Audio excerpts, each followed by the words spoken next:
ঢাকায় সিনেমার আলোচিত চিত্রনায়ক জায়েদ খান প্রায়শই এই নায়কের মন্তব্যে বা কর্মকাণ্ডে নেট মাধ্যমে হাসি বিদ্রূপের সৃষ্টি করে।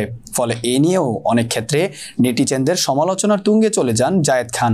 তাই মনে করা হয় অনেক শোবিজ তারকা জায়েদ খানের সঙ্গে কাজ করতে কিংবা তার ব্যাপারে মন্তব্য করতে আগ্রহী হন না। তবে এই ক্ষেত্রে ভিন্ন ছোট পর্দার জনপ্রিয় মডেল ও অভিনেত্রী মুমতাহিনা চৌধুরী টয়া। শোবিজে বর্তমানে বেশ কিছুদিন ধরেই অনিয়মিত তিনি, যদিও দ্রুত কাজে ফেরার মাধ্যমে তাকে পর্দায় দেখতে পাওয়া যাবে বলে দর্শক অনুরাগীদের আশ্বস্ত করেছিলেন তিনি। সম্প্রতি এক সাক্ষাৎকারে টয়া পর্দায় ফেরার প্রসঙ্গে কথা বলেন। সেখানে বড় পর্দায় অভিনয় করলে কোন নায়ককে বেছে নেবেন সে প্রসঙ্গেও কথা বলেন অভিনেত্রী। সাক্ষাৎকারে সমালোচিত নায়ক জায়েদ খানের সঙ্গে সিনেমা করবেন কিনা এমন প্রশ্ন করা হয় টয়াকে। জবাবে অভিনেত্রী বলেন, সবাই ওনার ফানি পার্টটা দেখেছে, কিন্তু এই ফানি মানুষটাকে দিয়েই এমন কিছু বের করানো সম্ভব যা এখনো কেউ আবিষ্কার করতে পারেনি। ওনাকে দিয়ে ভালো কিছু করানো যাবে যদি কোনো ভালো ডিরেক্টর কোনো ভালো গল্পে ওনার মতো করে কোনো চরিত্র বের করে। তার অভিজ্ঞতা আছে, অনেক সিনেমায় কাজ করেছেন তিনি।